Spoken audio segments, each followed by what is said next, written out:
All right, everyone, welcome to Tate's Takes. This is sort of our relaunch episode one. We had done some episodes around the NBA Finals, but a lot of that was mainly so me and Alex could get some practice. My name is Tate Slatton. I am Tate, obviously. We've been wanting to do a podcast for a while. I played sports growing up and have been a sports fan for as long as I can remember. Alex is a little bit of a newer sports fan, but he has some excellent ideas. Alex, would you like to introduce yourself? Yes, I am Alex Kenrick. I live over 1,000 miles away from Tate. We're friends.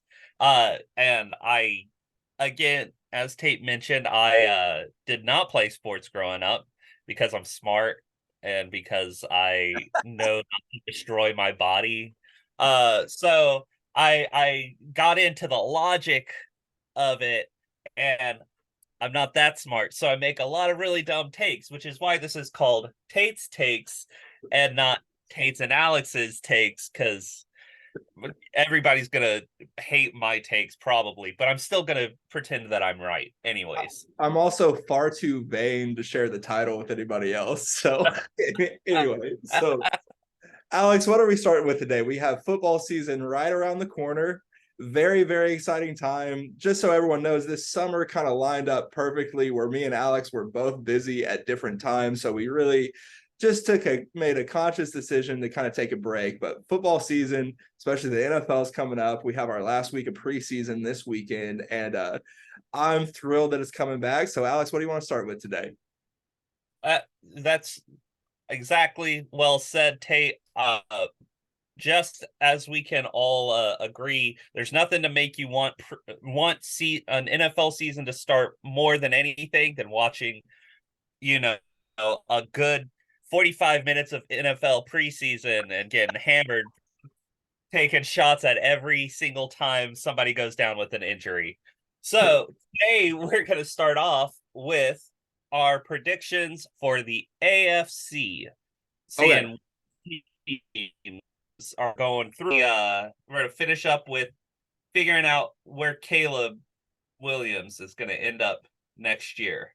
Very exciting time. Okay, so how I am going to do my AFC predictions, I'm going to go quickly, division by division. I'm going to give the pros, what I think could go well for each team, and then the cons, aka what could be a disaster. So, starting with the AFC South, I have Jacksonville winning the division. This is a pretty obvious one because they have by far the easiest schedule. It's Trevor Lawrence's second year with Doug Peterson, and we saw the second half, the last 9 games or so with Doug Peterson. He started looking like a totally different player. You inject Calvin Ridley into that offense, who, make no mistake about it, even though he has been out of football for a couple of years now, he is an elite level player and a guy who I thought had an opportunity to become the best receiver in the league for a period of time. Now, obviously, Justin Jefferson, Jamar Chase are going to make that incredibly difficult for him to reach number one, but he is an elite receiver. You add that with Trevor Lawrence, who, like I said, MVP candidate to say the least, second year Doug Peterson, who's an offensive mind anyway, with an easy schedule where they don't have any tough back-to-back weeks. I think this is a recipe for Jacksonville, not only to win the division, but to maybe even get the 1 seed. The second place team I think in that division is going to be Tennessee. Another pretty easy one. Derrick Henry, even though he's aging, is one of those guys who is just a freak of nature. It is still going to be awesome. Tennessee is always competent with Mike Vrabel as the coach. They just never look outclassed from a coaching position against any team in the league to me. So they are my second pick in that division. Next, I have Indianapolis. What they should look forward to in Indianapolis is the upside potential of quarterback. Now, they kind of swung for the fence with Anthony Richardson, but I think when you're in the AFC and you look at going through Burrow, Mahomes, Josh Allen, now you have Aaron Rodgers over there, Lamar Jackson's over there, Justin Herbert, Trevor Lawrence. You have all these quarterbacks. You kind of have to have the upside guy because the last team in the division, the Houston Texans, have CJ Stroud, and I like him. I'd love him if he was in the NFC. If he was in the NFC, I'd be all about CJ Stroud, but I don't know that he has the ceiling to be a top 7, maybe even a top 8 quarterback in his own conference. And I think that's a problem, which is why I have the Texans last. Also on Indy, Jonathan Taylor is going to be great, and they have a pretty well-rounded roster. There's not a lot of great things you could say about the Texans. They may have a good running game. I think their coach, D'Amico Ryan, is a really, really sharp guy and a great leader. So, again, we have Jacksonville, Tennessee, Indy, and then Houston. Now, what could go wrong for each of these teams? For Jacksonville, if the defense is just so bad, okay, because they have a lot of young assets invested on defense. They were not very good on defense last year. If they are just bad enough that they can't overcome that, and if Anthony Richardson's ends up being a stud, that could be a real problem for Jacksonville, especially early while that defense is still developing. Tennessee, pretty obvious. Ryan Tannehill is the starting quarterback still, so that just is not what you want in the year 2023 in the NFL. And if Derrick Henry is past his prime and declines, they could be in the Caleb Williams sweepstakes, which we're going to get to later on. The Indy situation, if Anthony Richardson just doesn't work out, he's a high ceiling guy. I think he's also a low floor guy. If Jonathan Taylor doesn't play and Anthony Richardson isn't the guy, it could go really, really poorly, really quick. And then for the Texans, it's pretty simple. They're just the Texans, and they don't have a great roster. CJ Stroud, you never know with these rookies. I like him. The Ohio State kids haven't particularly worked out in the NFL for the most part, and I don't think they have a lot of support around them. Okay, so that wraps up the AFC South. So Jacksonville, Tennessee, Indy, and Houston one more time. How'd I do? I think you're about. I agree with the Jacksonville taking the first spot, because that's pretty obvious. Just quarterback position just outclasses everybody. Theoretically, having a rookie quarterback that you throw into the fire to figure it out, and just see what you can do with them. And nowadays NFL somewhat works out a little bit better to have a guy. Now, again, ignore the 49ers because the way they do things just works for them mostly. But having Ryan Tannehill start the season and then switch into one of your 2 quarterbacks that are unproven, one that you just drafted who puts mayonnaise in coffee, maybe he does better, maybe he makes better decisions with what he does with the football, but it hasn't been seen because Malik Willis was giving him a run for his money in this preseason as the backup quarterback to Tannehill.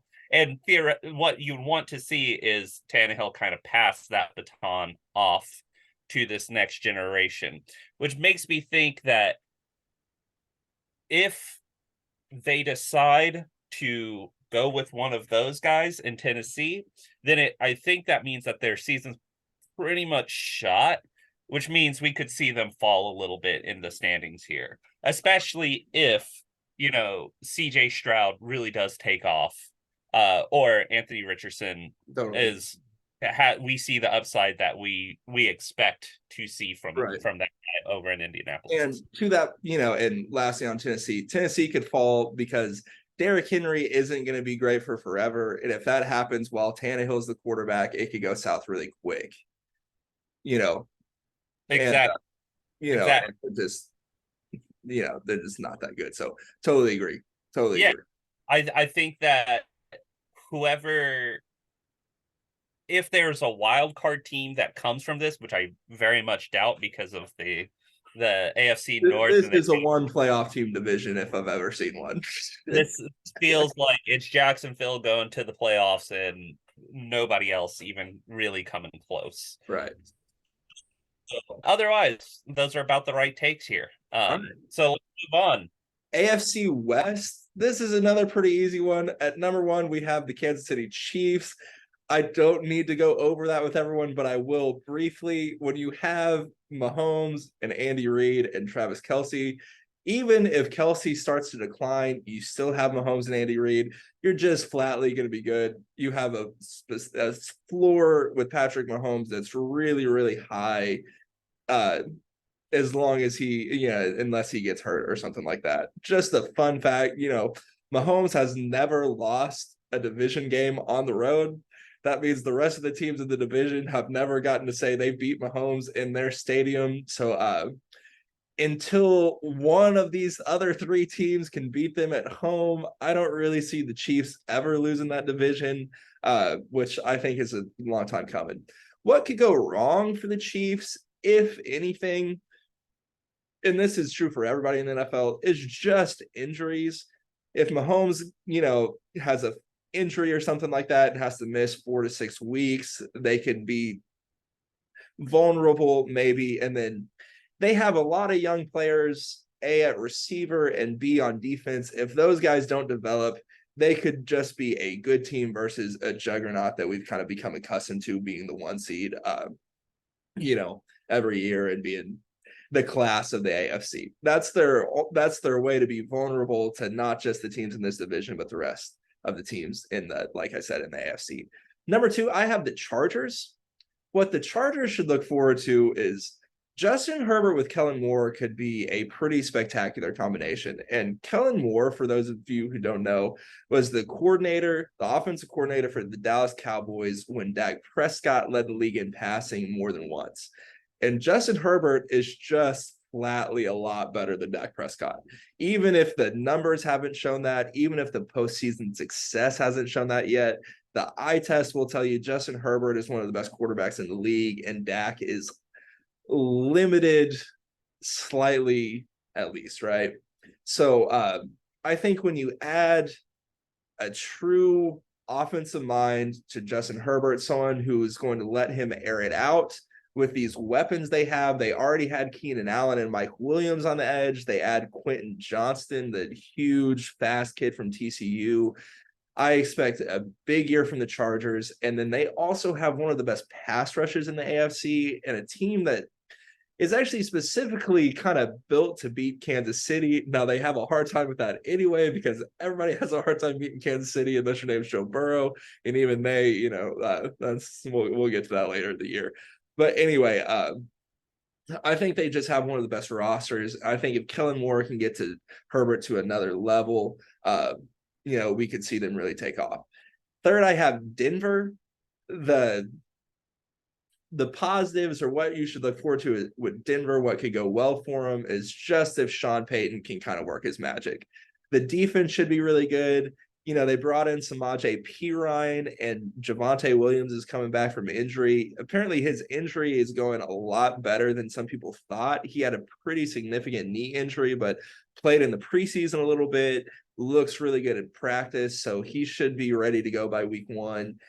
The well-rounded roster, the balanced approach, Sean Payton getting Russell Wilson away from just being a drop-back passer back to more of the play action, playing basketball on grass, as Sean Payton likes to say about Russell Wilson. If all of those things go well, Denver could potentially be really good and even could potentially overtake the Chargers if the Chargers take a step back a little bit. And then lastly, the Raiders. To be honest, if you're the Raiders, I don't know that you have a ton to look forward to this season. Devontae Adams is awesome. Josh Jacobs signed a 1-year deal. He's awesome. Max Crosby is a really, really good player, but I don't see them winning more than 6 or 7 games. So what could go wrong for these teams? I already mentioned it for the Chiefs. The young receivers in the defense doesn't develop. If Mahomes gets injured, if Kelce declines, those would be really the only things. But even outside of the Mahomes injury, you're just not going to be that bad. And I don't really see them losing the division unless Mahomes gets hurt. For the Chargers, there's a sliver of worry about Justin Herbert in that he doesn't seem like he's getting better year by year.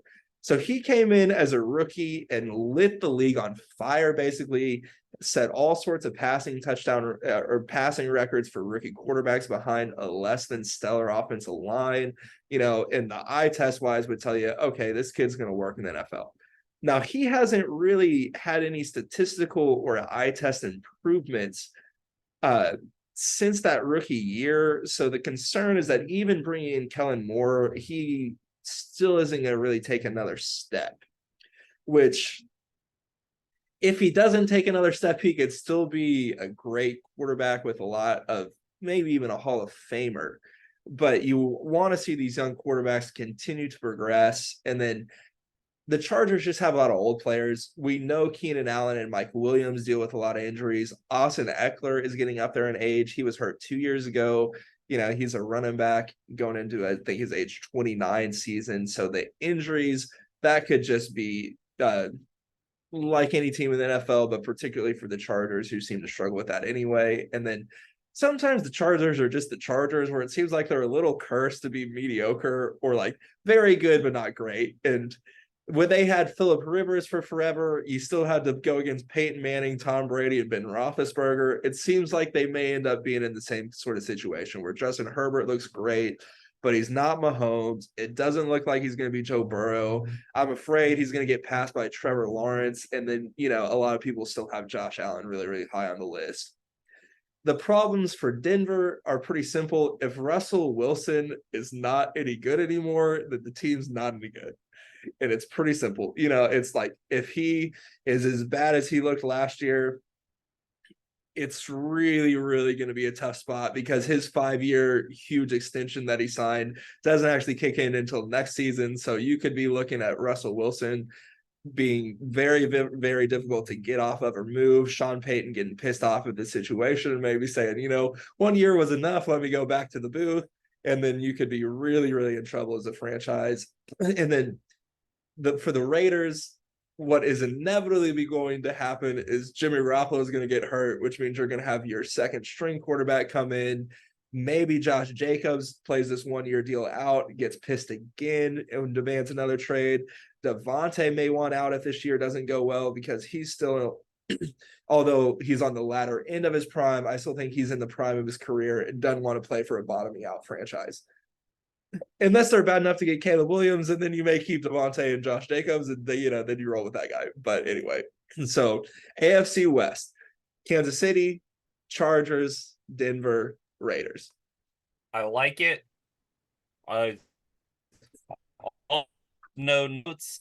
The only thing is, if Russell Wilson does start to, I'm not going to say cook, but if Broncos country starts to ride, then they might jump the Chargers. They could be really, if Russell Wilson looks like the Hall of Fame player he did for the first, say, 9 years of his career, they could be really, really, really good. Could be real tough. But yeah, no, I like all of that. The Raiders, Las Vegas just, I don't think is in a good spot. Fun city, I mean, Jimmy G is it's not if but when, and that's the story of injuries for all of the NFL. But for Jimmy G, it really is a season to season. If it's not if but when. He hadn't played a full season in quite some time, and he would still be a Niner if he wasn't such an injury concern, because I know they really liked him. He got to the Super Bowl with Jimmy Garoppolo and still moved on because he just can't stay healthy, and it's really hard to proceed as a franchise and know how the season's going to go and know what you're going to get week to week when you don't know who your starting quarterback's going to be, because of the injury issues. And apparently he's already dealt with injury issues during the offseason, which should be, just no surprise to anybody, but what are you going to do? All right, where are we going next, Tate? Okay, so those were the two easier divisions to me. We're going to the AFC East. This is where things start to get really tricky to me in the AFC. Now, this is going to be, I think, my hottest division as far as what's going to go against kind of the norm or the popular opinion. So I have winning the division, the Miami Dolphins. Let's start. The weapons that they have on offense are just unlike anything that I have ever seen in my life from a speed standpoint. Tyreek Hill is probably the fastest player to ever play the game. Jalen Waddle is maybe the second fastest player in the league right now. Raheem Mostert, people forget, is like a one of the is when they time out the running backs, they have the stat that is who hits a certain miles per hour. Raheem Mostert most years is at the top of that list, and not just top five, like number one is Raheem Mostert a lot of the time. Keep an eye on Jonathan Taylor. There is some buzz that he may go to the Dolphins, and I think if they add Jonathan Taylor, they become even more impossible to guard than they already are if you add an elite running back with that offense. I really like the coach McDaniel. I think he has taken the Shanahan system and perfectly designed it around the weapons and the personnel that they have. And I think they have the perfect quarterback when healthy to run that offense. Tua is an efficient player. He's very, very accurate.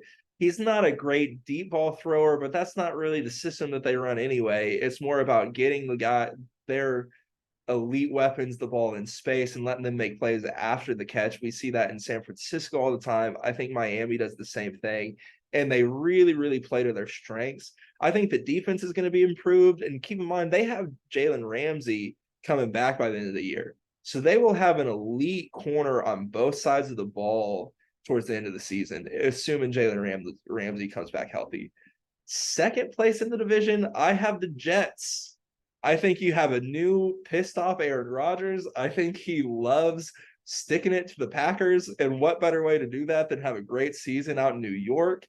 I think they have a lot of excellent young players from Sauce Gardner. Garrett Wilson's going to take a jump. Quinn Williams on the defensive line. I think we will see a lot of these guys go from rookie of the year candidates to defensive player of the year candidates. Maybe not quite defensive player of the year candidates, but we'll start seeing a lot of all NFL teams on the Jets roster. I think Breece Hall comes back from that injury. He was going to run away with offensive rookie of the year until Garrett Wilson, obviously he had the ACL and Garrett Wilson won it. So I think we can see a lot of development from their young players, and this roster that everyone already likes could look even better by November, December. And I think they can be really balanced on both sides of the ball. They have great defense linemen up front. They have excellent members of the secondary. I think they can have a really balanced offense with Dalvin Cook and Breece Hall being able to run the ball, taking some of the pressure off that offensive line and giving Aaron time to throw, and not running an offense where Aaron Rodgers, who's aging, doesn't have to throw the ball 35 times or even 30 times a game, where Aaron Rodgers drops back 20, 25 times a game. They run it. They kind of play complementary football. I think they could be a really, really tough team to beat. Third, I have the Buffalo Bills. What they have going for them is Josh Allen has as high of ceilings as any quarterback outside of maybe Patrick Mahomes in the whole NFL. They are really, really good at the important positions, being quarterback, pass rusher, and receiver. They have those three guys, those three positions kind of locked down. And I think they could start developing more of a running game. I like James Cook a lot. He's looked great this offseason. He's had some big moments in the preseason. Damian Harris is a nice complement to that, who's a little more of a ground and pound guy. And, I think they have a lot looking forward to. People have been talking about the Bills since they lost that AFC Championship game to Mahomes, thinking they're going to take the next step. We'll see if it actually happens. And then last, oddly enough, is Belichick and the Patriots. What they have going for them. The Patriots have, and I'm going to throw a little caveat on this division, because the Patriots, I don't know that they're necessarily going to be the worst team in the division, but I think they're the least likely to win the division.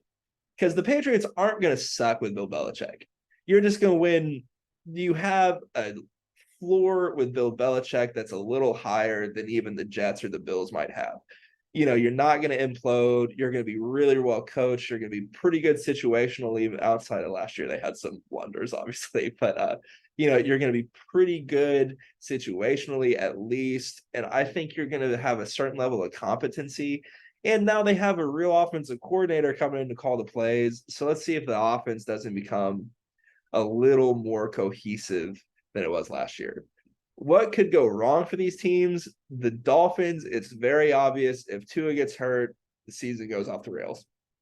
That's why I said, the Patriots, I don't think have the lowest floor in the division by any stretch of the imagination. Don't think they're necessarily going to finish last. I just think they're the least likely to win the division. Yeah, but if Tua gets hurt, all bets are off. Season's done. For the Jets, if Aaron Rodgers continues to decline like he did last year, instead of him kind of go back to MVP level, if Breece Hall, unfortunately, is not the same off the ACL, that would be a big problem. They don't have a ton of depth as far as elite weapons. I like Dalvin Cook. I love Breece Hall. I love Garrett Wilson, but they don't have just a ton of other guys outside of that. And then their offensive line is just flatly looks like an issue so far. And they have a lot of injuries. Dwayne Brown, is trying to come back, but doesn't play that much. Elijah Vera Tucker, has injury concerns. So if the offensive line's bad with an aging quarterback and some running backs that are coming off injuries, it could really go south pretty quick. For the Bills, it seems like there's a lot of drama with Stephon Diggs. And I don't think McDermott, I don't want to say he's a bad coach, but I'm not sure he's even a top 5 coach in his conference. He doesn't seem to have any sort of feel for the offense. They can't develop a running game. Without Brian Daboll, I think Josh Allen may continue to regress instead of move forward. And Sean McDermott doesn't seem to be able to help that at all. And, I think that's just concerning if I'm the Bills, is they seem to be moving in the wrong direction each year instead of going of all the teams we've even talked about so far, they seem to have the worst momentum in the AFC, almost out of everybody in the AFC, I think. And then for the Pats, it's pretty simple. If Mac Jones is really, really bad, they're just not going to be that good. They don't have a lot of weapons on offense. Ramondre Stevenson's a nice player. I don't know. I think I'm an OU guy, so even with my bias, I don't know. He's a great running back. He's really, really good. But who else do you like that they have on offense? Because Juju Smith-Schuster isn't a number 1 receiver. He's going to be their best receiver. Zeke they brought in is just not the same guy, and it could just go south, I think, for the Patriots, especially if Mac Jones is as bad as he looked last year. So AFC East, Dolphins, Jets, Bills, Patriots. All right, so I want to start with reading a little bit of Tristan Wirfs. He's got this camp diary of how hard life is for any lineman, any offensive lineman ever. It's they're gonna get grilled, because if you're not perfect, you're going to screw your quarterback and you get all of the attention. Our position. Not whenever you do something right, but whenever you do something wrong. So let me pair that with knowing that your linemen are going to get beat. What's the second line of defense for a quarterback? What keeps a quarterback from getting just toasted all the time? Been getting rid of the ball quick. Getting rid of the ball quick. Also handing off running backs, right? Yeah. Let's talk about running backs in this division. Who would you rather have? Dalvin Cook or Raheem Mostert? Dalvin Cook.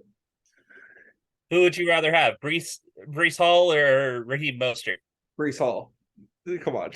Who would you rather have? James Cook or Raheem Mostert? James Cook. Who would you rather have? Ramondre Stevens or Mostert? Stevenson. So really quick. Okay point. Okay point. You're already dealing with one of the worst rushing attacks, like, to help out your quarterback who's gonna who has been hurt and like has been hurt pretty bad, Pretty and bad. you're not even giving them the best options within your own division, or trying to go and target somebody, acquire somebody that you can hand the ball off to take a little, just a little bit of pressure off of Tua. So like right there, it doesn't matter how fast your guys are if they don't provide the support. Like, say a lineman gets beat and he gets, they get Tua gets 3 sacks a game. Like you're just asking for one of those to go bad.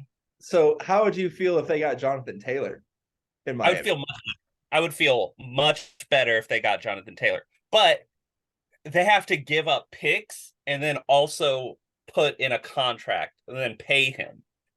So Like, I don't know if I agree they'll have to give up some picks. I don't think you'd have to give up a first round pick to get Jonathan Taylor. That's just not the running back market.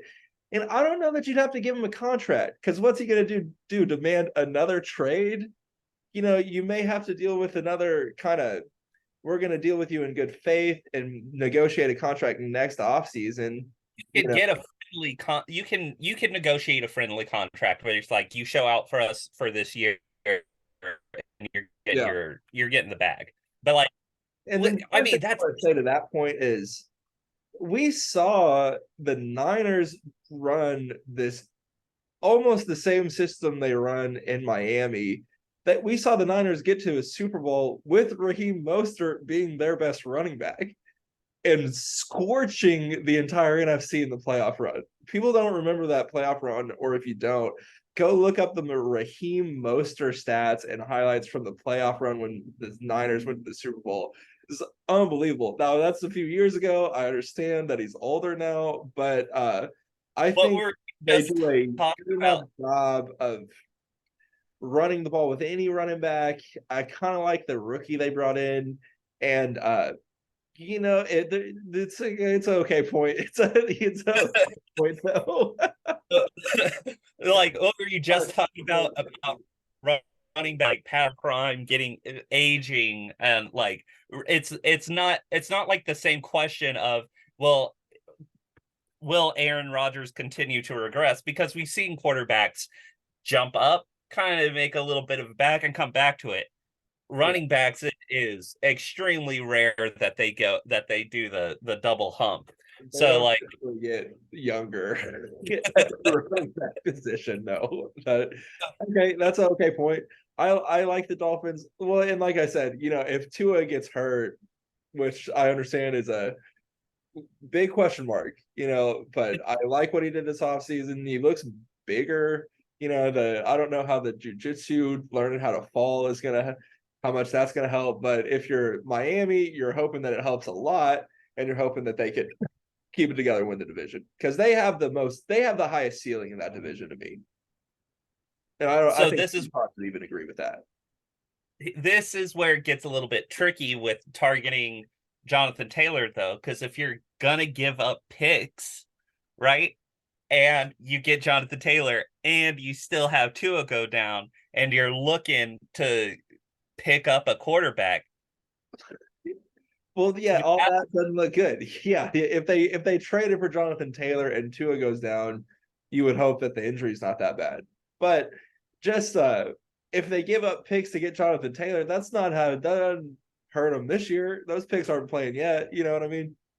So Well, they would play in the next year if this they needed to go pick up Caleb Williams because they finish out really bad and they're just done. And they're Tua, not going to be bad enough to be a Caleb Williams, just flatly. I could see it being that bad, because if Josh Allen doesn't take another step back, if he just stays right there, then they at least give him a good run for their money. Even if they split, I have them losing both of their games to the Jets this year, and they're probably going to split with Belichick. So just in their conference, they're what, 2-4 right there, and then they've got to play more AFC teams stacked. You. Yeah, okay, I get it. I think It yeah, get out of hand. I think I think with Mike White playing the whole year, they would win 6 games.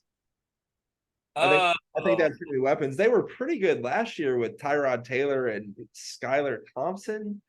They went to Buffalo and almost won the playoff game with Skylar Thompson. Like they weren't the worst team in the league.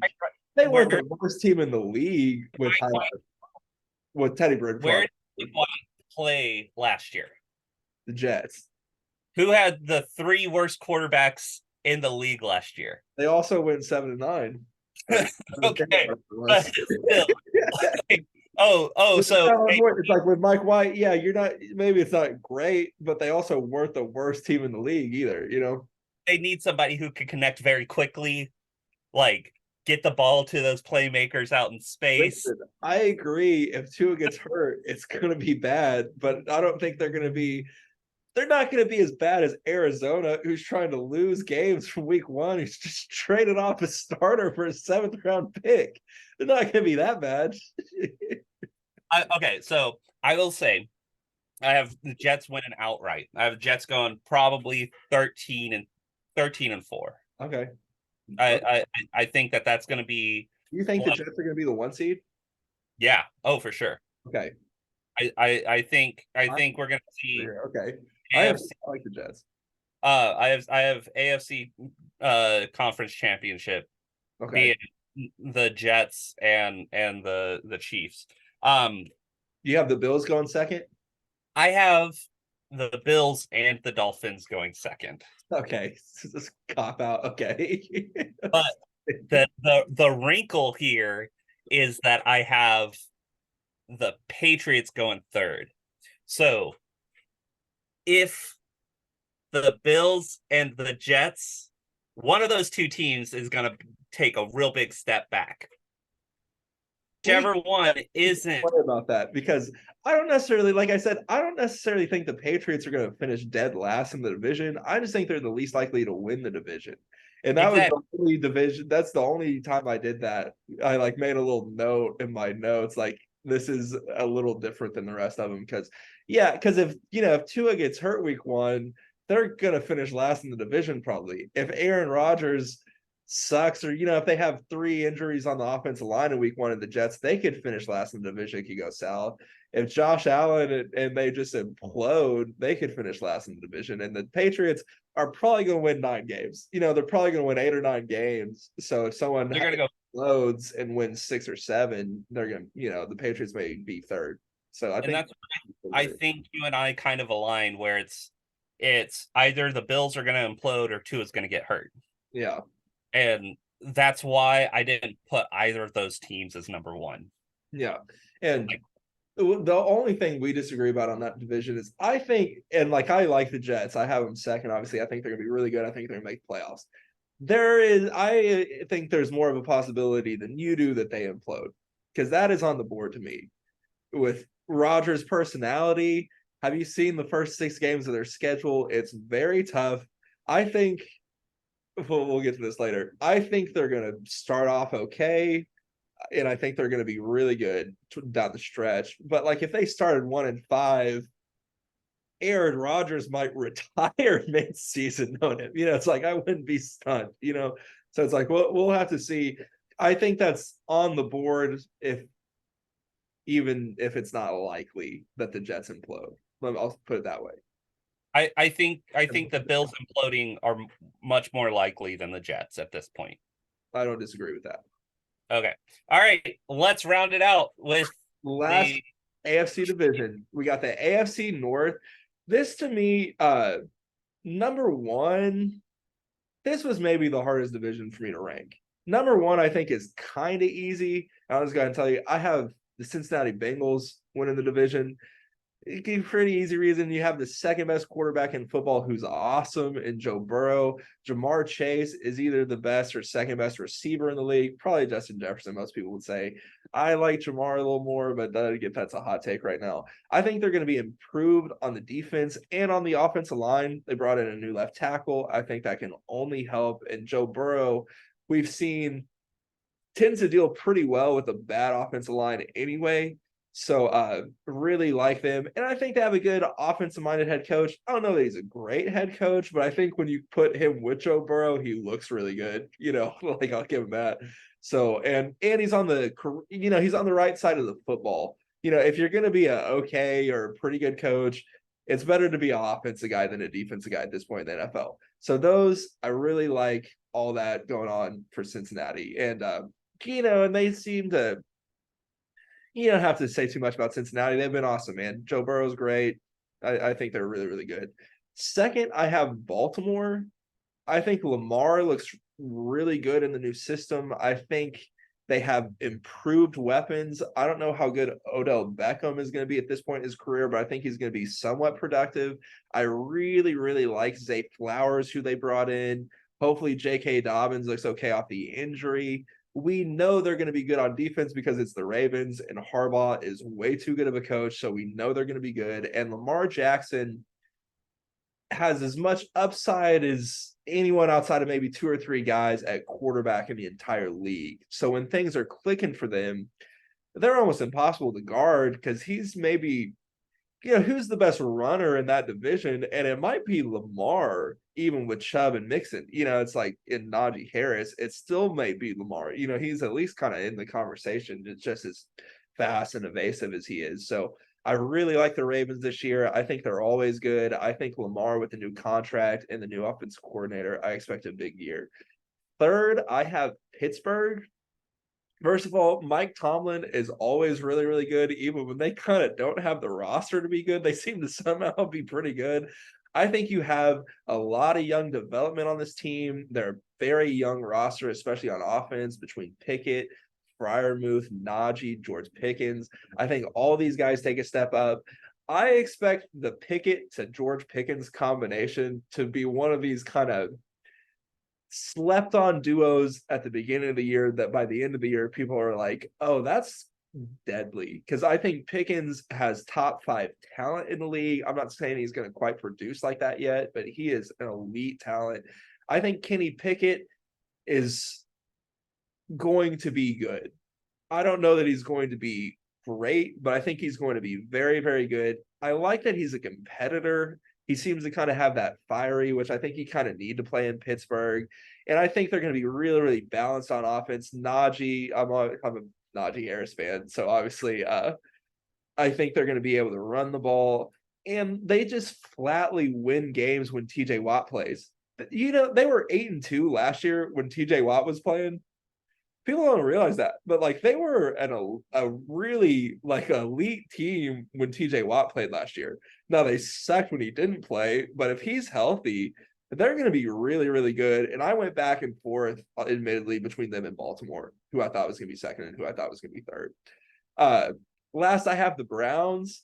What the Browns have to look forward to, or what could go well for them, if Deshaun gets back to Houston form with Nick Chubb and Myles Garrett on defense, they could be actually a really, really dangerous team and play complementary football, or if they could get out to a lead on teams, kind of like what they did with Baker a little bit, but with obviously you're hoping Deshaun, if you're Cleveland, is going to be a lot better than Baker was, because if he can go back to Houston, Deshaun, he would be a higher level. But if you could get these leads and hand it off to Chubb and then have Myles Garrett getting after the quarterback, you could be a really dangerous team in Cleveland. I don't think that's going to happen. I think they're going to finish last. But, there is reasons to be optimistic for all 4 of these teams, including Cleveland as division. What could go wrong for each team is Burrow is already dealing with some injuries, and he seems, I don't want to call him this quite yet, but he seems like he's going to have some injuries throughout his career. He hadn't hardly stayed healthy through a full season yet, hadn't missed a ton of time outside of his rookie year. But, what you can't afford in a division that's as stacked as this is a slow start. So that would be my only concern if I'm the Bengals. I think they have a clear floor where they're going to be good at worst. But if they start slow, that would make them vulnerable to someone else coming up and winning the division.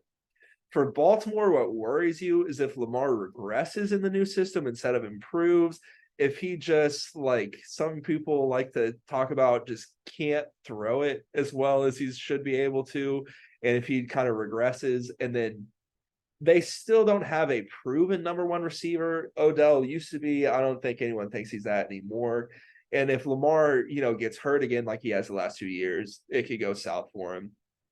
For Pittsburgh, if those young guys that we talked about on offense and some of their defensive guys don't develop, it could go pretty bad. Like, especially if Kenny Pickett doesn't develop and take kind of the next year or two step, like most people think he's going to, you're kind of going to be mediocre. I don't think they're going to be terrible, but in the AFC, you have to be able to score points. If Kenny Pickett's not good enough, and if the offense doesn't develop, you're not going to score enough points to be very viable in the AFC. And then lastly, for the Browns, if Deshaun is as bad as he looked last season, it could be a long season. And if Chubb, that would be obviously the main thing. Chubb has had 1,000-yard rushing 4 seasons in a row now. No one's had 5 in about 15 years. Chris Johnson for the Tennessee Titans was the last guy that had 5 in a row. So if the worries for Cleveland would obviously be if Chubb kind of the workload gets to him, he starts to decline in his production. You lose Kareem Hunt and don't have kind of the two-headed monster. Chubb declines, and if Deshaun Watson's no good anymore, then you could be really bad if you're Cleveland, and with the contract and with the lack of picks, it could be a really tough spot for Cleveland, which I kind of think it might be, to be honest. But trying to be objective here. I don't know why. It's my podcast, so I guess I can be, subjective a little bit. But so AFC North, Cincinnati, Baltimore, Pittsburgh, and then the Browns. All right. I agree wholeheartedly. I might swap Pittsburgh with Baltimore. I might too. That I'm not saying I am, but I might. Right. Definitely Bengals. Their weapons, their scheme, everything's looking good for them. So I really appreciate that team. I would say, well, already talked about Ravens and Steelers. I would say that the Browns could have a real dilemma on their hands, because I don't know if you've watched any Browns games recently. Their rookie quarterback to back up Deshaun, Dorian Thompson-Robinson, season, he looks fantastic. And if it is bad, you gotta get the rookie. You're gonna bench the $250 million man. How many games do you go through and you're like, we're 1-6, 1-8, 1-9. Let's just see what we got, and then you try to move Deshaun. To that point, you gave up too much, both financially and draft asset wise, to not give Deshaun a full season. Just like the Broncos with Russ last year, I think, where it really didn't look good very much at all. You can't bench him yet. And if it's that bad, maybe you draft a quarterback and and try to trade Deshaun. I don't know, man. If Deshaun's not good, it's a tough spot. That's why I wouldn't have gave him the contract. That's why I wouldn't have made the move. I don't know. But what's sad about it is if they really well, like Andrew Berry has done a really good job in drafting, finding talent and putting it together, with the exception of Cade York, who is bad. That's why you don't draft a kicker almost ever. Yeah. But if they lose, if they have a really horrendous losing season, which they easily could, then you kind of you're saying goodbye to Nick Chubb, because he's due for a new contract in 2024, right? You're getting rid of him. You're getting rid of Myles Garrett. You're gonna try to move Deshaun if you possibly can. You're getting rid of any kind of Amari Cooper, gone. Peoples Jones has been playing for relatively cheap, gone. Like, you're doing all of that, and you might be getting rid of the GM who did a good job for you, but made one crucial mistake, but still found your like quarterback in DTR who could actually win you games. Right. So I they're in a weird spot at They're in a this weird point. spot. I think the coach Stefanski would get fired before the GM, personally. Because like you said, the GM, they have a lot of talent. And like I know a lot of people are really high on the Browns to kind of be a sleeper to make the playoffs this year. So I don't think he'd fire that GM yet. You know, like the Deshaun Watson thing was a huge swing, but in the AFC, we kind of talked about it. You got to have some upside at quarterback just because it's so brutal out there, you know?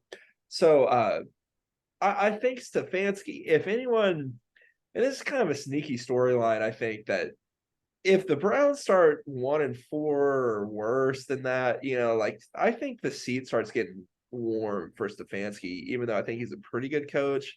I don't know that they would. You would have to blame someone, and Deshaun is too expensive to move off of, and the GM's done too good a job. So who else can you point the finger at, right? So that's why I think Stefanski's in a little bit of trouble. So, okay, so quickly, just to recap, here are my AFC winners. So to the division winners, I have Jacksonville, Kansas City, the Dolphins, and Cincinnati. Now the wild cards, there's 3 spots for these teams.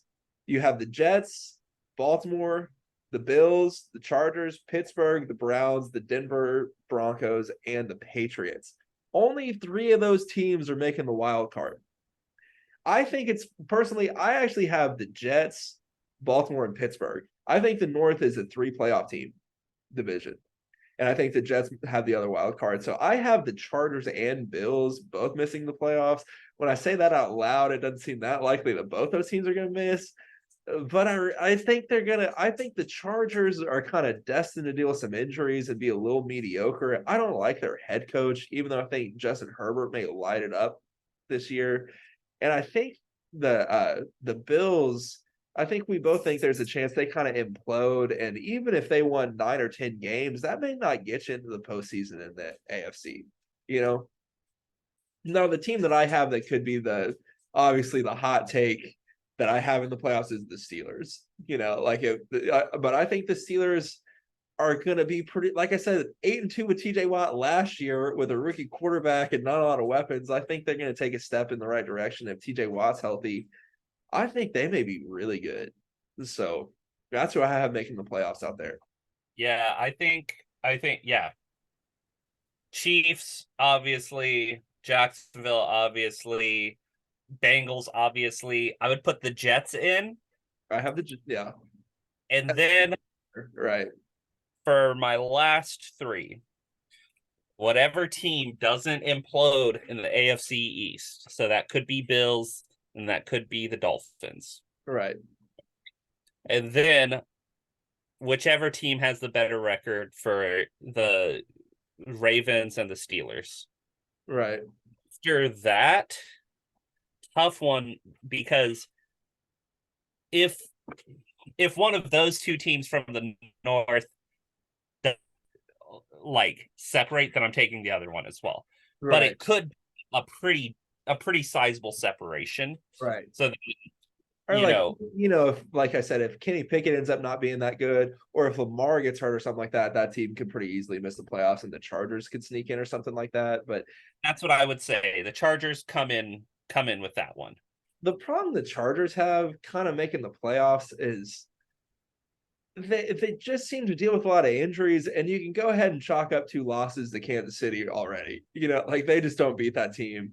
It's close. They play them close always, but it's like it's almost like the Jacksonville playoff game last year, where it's like, man, how did the Chargers not win that game, but they didn't win the game? You know, it's like that's kind of how you feel when they play the Chiefs often, where it's like, oh, they're up 17-7 with 8 minutes left in the game. Surely they got this one. No, they don't. You know, they just end up finding a way to lose a lot of the games, and I think a lot of that's on the head coach. I, as a Justin Herbert supporter and someone that wants to see that kid have success in the league, I kind of wish they had brought in a new head coach instead of just bringing in Kellen Moore, because I think that was the problem. I think we may see that be a problem for one more year, while oh, I'm forgetting the name. It's Brandon Staley. While Brandon Staley is still the head coach out there, I think they may kind of underachieve one more year, which would be disappointing. But like we said, you could win 10 games in the AFC and not make the postseason pretty easily. Probably at least one team, if not two or three teams, are going to do that. Yeah. Where All you right. have So who's going to the championship, conference championship? well, it's going to be Kansas City. We know that one already. Oh, I would love to say something different than Kansas City and the Bengals, but if I had to pick today, those are the two that I picked. I think Jacksonville is going to be really, really good. I think they're going to lose a second round game at home to Cincinnati or Kansas City. Is what I think is going to happen. Probably Kansas City. I mean, probably Kansas City will be the one seed. If not, Jacksonville has a good chance. But I think Kansas City probably going to be the one seed again. I think they're going to win the tiebreaker that they have in week 2, where this is, I didn't even know if we were going to talk about this today, but I think Patrick Mahomes and the Chiefs go to Jacksonville, win the tiebreaker week 2, because Mahomes takes those kind of games personally. Like that's one of the things you gotta love about him is he always says the right things in the mic, but like he is gonna want to ball out when they go see Trevor Lawrence and kind of the new shiny toy in the NFL. He takes those kind of matchups personally. I think they go in and beat Jacksonville week 2 and get the tiebreaker. And then I think Cincinnati probably goes to Jacksonville in the playoffs and upsets them. Is what I All think right. happens. Where then you have another Kansas City Bengals showdown. It's like what's not to love, right? I think it's Jets, Kansas City, and I think that with I think it's in New York. New York. I You think I the Arrowhead Invitational, as some people call it on TV, is held elsewhere this year? Yeah. What's funny is I still see Kansas City going in and winning it. So I still have Kansas City going to the Super Bowl again this year. They got that. Um, What are you gonna yeah. do? All right. Nice. So the next thing that we're gonna talk about, and drum roll, the Caleb Williams sweepstakes. So of all the teams that have things to look forward to in the NFL, you have Kansas City, the Bengals, obviously. I'd be really excited if I was an Eagles fan, Jacksonville. And then the next team maybe on my list is who you're going to talk about, which is who do you think is going to draft Caleb Williams with the number 1 pick this season? And who do you want Caleb Williams to go to? All right. So as you mentioned, Arizona Cardinals, they're getting them, uh, which is one of the worst things that you could wish on a human being is to go and play for just a horrible team, horribly run, horribly managed, horribly just so bad. So he's gonna go be in real quick. Can I interject just real quick about that though? People said the same thing about Cincinnati, and then they got Joe Burrow, and look at where they are now. So I think if if the Cardinals really got Caleb Williams, I'm not saying it definitely would happen, but I think they would have a chance to turn things around, is what I'll say. Okay. Well, that's why they get the number 1.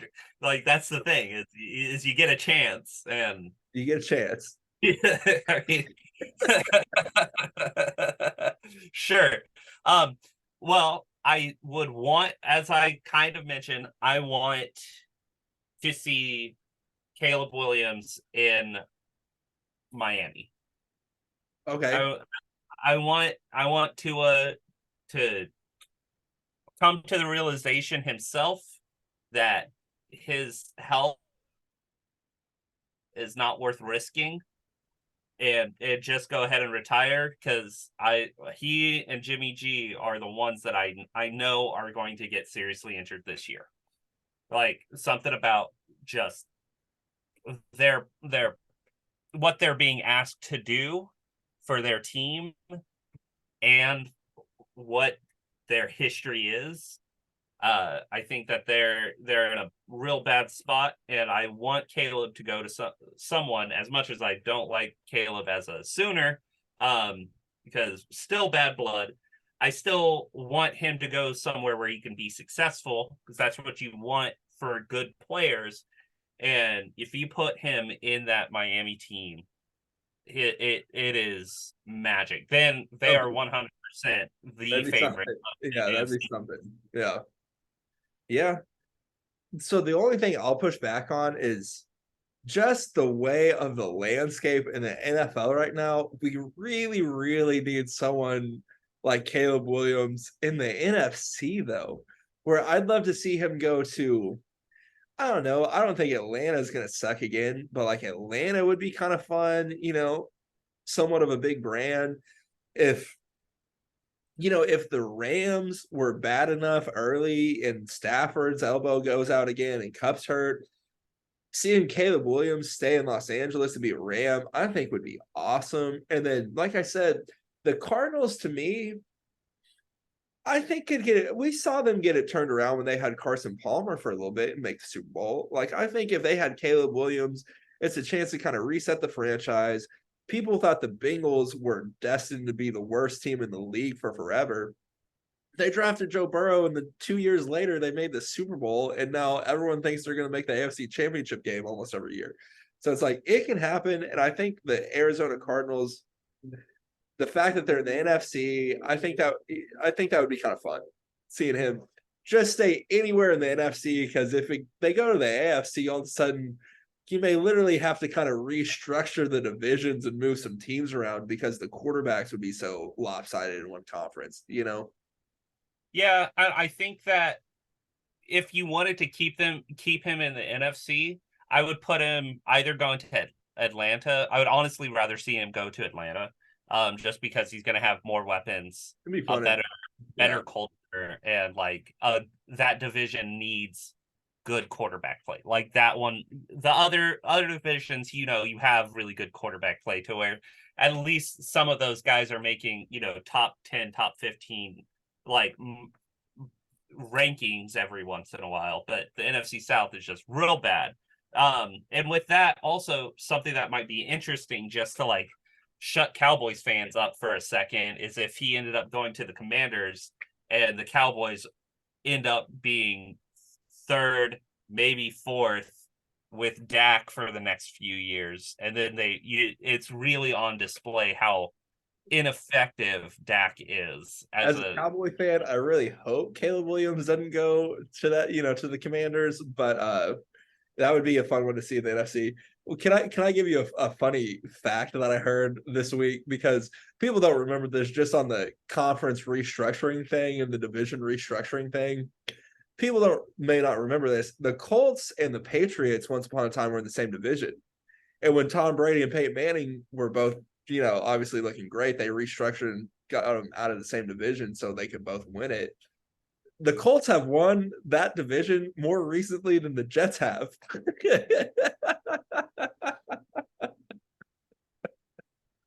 That was what I heard this week. So maybe you're right. Maybe the Jets, break the curse. But I think the NFC would be a lot of fun. Okay. In one word or in one sentence, who's your upset for week 1? For week 1, Steelers. I think the Jets beat the Bills. Well, only idiots don't think that. Right, you do too. It's in New York. I think the bright lights. I think we see Aaron Rodgers on Monday night get his first win in the Jets in style over, the defending favorites. So, everyone, this has been the first episode of Tate's Takes. We are going to get in the routine and do this every week. We appreciate y'all watching. Please like and subscribe. Thanks again. We'll talk to you later. Bye.